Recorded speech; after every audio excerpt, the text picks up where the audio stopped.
begitu Umar masuk melihat jejak di punggung Rasulullah tuh Pak, nampak betul jejak pelepah kurma itu, menangis Umar. Umar aja yang terkenal zuhud Pak, tidak sanggup dia melihat tubuh Rasulullah seperti itu. Ya Rasulullah, dunia di tanganmu, engkau kekasih Allah, tapi mengapa kau biarkan Raja Kisra Persia hidup dalam gelimang harta dan kemewahan, dan kau manusia mulia mau seperti ini ya Rasulullah.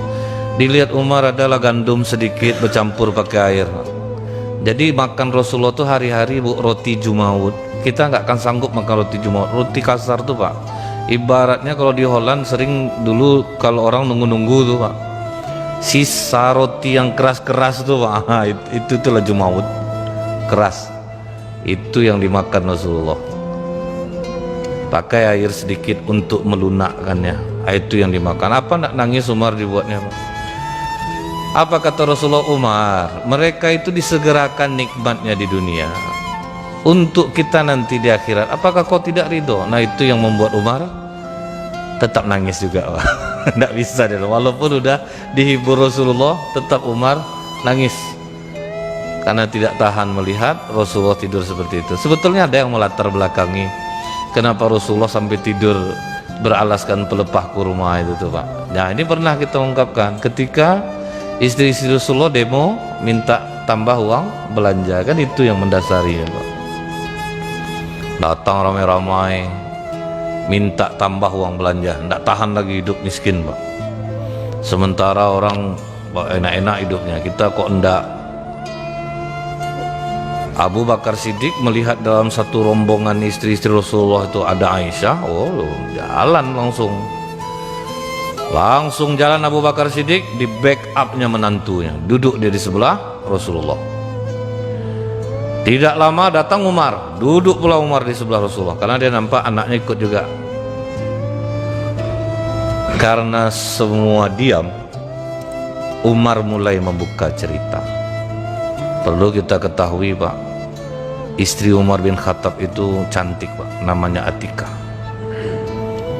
Jadi dia pernah agak kurang senang dengan Abu Musa al-Asy'ari, dikarenakan ketika istrinya pergi ke masjid, pas pulang dihadiahkan oleh Abu Musa al-Asy'ari karpet merah. Tersinggung Umar, Pak, ngapa kau terima kado orang nih? Nah, angkatnya lah Pak, karpet itu dibaliknya, jangan kasih istri aku kado. Cemburu kuat, makanya Umar melarang istrinya ke masjid. Sekalipun Umar tidak melarang perempuan datang ke masjid, tetapi untuk istrinya dia larang, karena istri cantik. Setelah itu Umar duduk di sebelah kiri Rasulullah, Abu Bakar di kanan Rasulullah. Kata Umar, ya Rasulullah, aku ada masalah. Apa masalah kau Umar? Istri aku tadi pagi minta tambah uang belanja ya Rasulullah. Bingung aku jadinya. Kata Rasulullah, sama masalah kita berarti. Ini pun datang minta belanja sama aku. Bayangkan 9 jumlahnya, kau baru 1, ini 9. Langsung berdiri Umar, ditekannya bahu Hafsah. Kau ingin menjadi musuh Rasulullah Hafsah? Kok berani kau minta tambah belanja kepada Rasulullah? Apakah kalian kira Rasulullah ini orang yang kikir? Kalau dia ada pasti kalian dilebihkan ya. Aku ikut-ikut aja ya, orang ini ngajak-ngajak tadi, jadi nggak enak pula nggak ikut serta, makanya aku ikut. Abu Bakar datang pula marah kepada Aisyah. Kau ingin menjadi musuh jiwa Rasulullah Aisyah? Tidak ayah, maafkan aku ya, namanya perempuan pasti adalah merasa kekurangan. Jangan kau ikut-ikut seperti ini. Semua diam Pak. Tapi apa reaksi Rasulullah ketika istrinya minta tambah belanja kepadanya? Apakah Rasulullah marah-marah? Tidak. Rasulullah menghajir, mendiamkan. Berapa lama Rasulullah diam? Ya enggak sebentar Pak, 50 hari Pak. Jadi kalau yang ini jangan Bapak amalkan Pak, mohon saya, nanti Bapak tinggalkanlah istri Bapak 50 hari nanti. Gara-gara di sini, ini hanya untuk Rasulullah. 50 hari itu apa yang ditunggu Rasulullah Bu? Wahyu dari Allah. Nah itulah Rasulullah tidur di masjid tuh Pak, beralaskan pelepah kurma. Bolak-balik lah Umar datang ke sana menjenguk. Setelah hari ke-50 turunlah surah Al-Ahzab ayat 28-29. Nah itulah sebabun nuzul turunnya ayat ini. Apa kata Allah? Ya ayuhan nabiyyu qul li azwajika in kuntunna turidnal hayatad dunya wa zinataha fata'alaina umatti'kunna wa usarihkunna sarahan jamila. Hai Nabi, katakan kepada istri-istrimu, jika mereka meminta tambahan belanja dan dunia, perhiasan dunia kepadamu, berikan mereka mut'ah, janjikan kepada mereka dalam waktu tertentu, kemudian berikan kepada mereka, setelah itu ceraikan mereka dengan cara yang baik. Tegas Allah, ceraikan aja mereka, kasih, tapi kasih dulu nih Pak, kasih yang dia minta, habis itu ceraikan mereka. Kemudian wa in kuntunna turidnallaha wa rasulahu wad darul akhirah fa innallaha 'ada lil muhsinati minkunna ajran azima. Dan jika kamu menginginkan keridhaan Allah dan Rasulnya dan negeri akhirat, maka sesungguhnya Allah menyediakan pahala yang besar bagi siapa yang berbuat baik di antara kamu. Ini yang kedua nasihat Allah kepada istri-istri Nabi.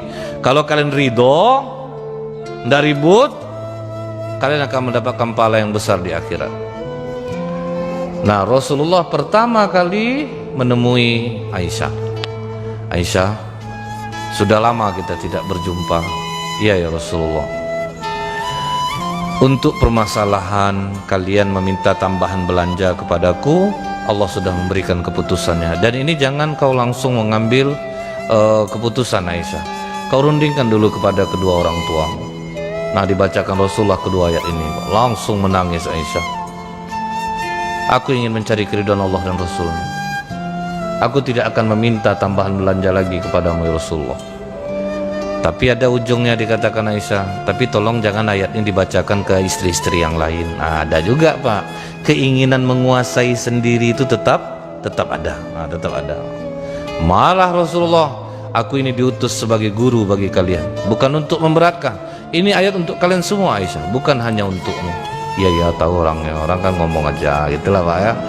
Kalau bisa, kalau enggak ya apa boleh buatlah. Nah, jadi jangan ibu kira istri Rasulullah itu tidak bersaing satu sama lain. Bersaing Pak, tetap ingin kalau bisa dikuasainya sendiri. Ada perasaan itu, itulah sisi manusia. Sisi manusia tetap ada. Nah Rasulullah bacakan ke seluruh istri-istrinya, akhirnya semua istri mengatakan, kami memilih keridhaan Allah dan Rasulnya. Aku berjanji, kata Zainab, akan aku buat usaha dan setelah itu akan kusedekahkan hasilnya. Akhirnya tidak ada, pokoknya kami mau seperti dirimu ya Rasulullah, kami akan dukung apapun yang kau buat. Nah setelah itu baru Rasulullah berdamai dengan semua istri-istrinya Pak. Pernah istri-istri Rasulullah ini karena melihat alas tidur Rasulullah itu terlalu tipis, maka mereka punya inisiatif. Jadi masing-masing istri sepakat, gini aja, kita lipat kulit itu menjadi 4 lipatan. Tapi jangan tahu Rasulullah, kata kita lipat 4 lipatan biar sedikit empuk lah, supaya Rasulullah nikmat dia beristirahat dan dia tidur itu bisa lebih nyenyak. Maksud istri-istri ini baik, ditebalkannya alas tidur Rasulullah itu. Tapi gelisah Rasulullah Pak, tidur dikasih itu tuh gelisahnya Pak, terlambat bangun. Jadi Rasulullah terlambat bangun ketika istrinya melipat kulit itu menjadi 4 lipatan. Maka Rasulullah memberitahu kepada istri semuanya, gara-gara ulah kalian aku terlambat untuk beribadah, tolong jangan ulangi lagi seperti ini. Akhirnya baliklah sekali lipatannya. Berapa kerasnya itu Pak ya? Tidur setiap malam seperti itu. Yang membuat Rasulullah bersemangat untuk beribadah, karena pasti mata tidak akan nyenyak tidur. Kemudian Pak, ada seorang wanita Ansor, dia berkunjung ke rumah Aisyah. Pas dia melihat alas tidur Rasulullah keras, dirasanya Pak, keras. Maka dia pulang ke rumahnya dan dia buatkanlah Pak alas tidur dari wol supaya empuk. Dari wol dibuat supaya empuk. Begitu terlihat oleh Nabi, kata Nabi, ini terlalu mewah. Cuman itu aja Pak, terlalu mewah bagi Nabi. Ini terlalu mewah. Dan Nabi agak tegas dalam hal ini. Tolong kembalikan lagi ke orangnya. Kalau kita kan segan, kita janganlah kita apalagi, biar aja kasih aja lah ke orang. Rasulullah enggak Pak. Kalau untuk itu tegas dia. Balikkan balik Aisyah. Pergi balik, antarkan ke orang yang ngasih tadi. Ini terlalu mewah bagiku. Enggak mau Rasulullah. Tidur empuk. Kemudian Pak, apa doa yang sering dibaca Rasulullah? Ya Allah, jadikanlah rezeki keluarga Muhammad hanya untuk mencukupi kebutuhan. Pokoknya tercukup aja kebutuhan, itu aja lah jadikan rezeki keluarga kami.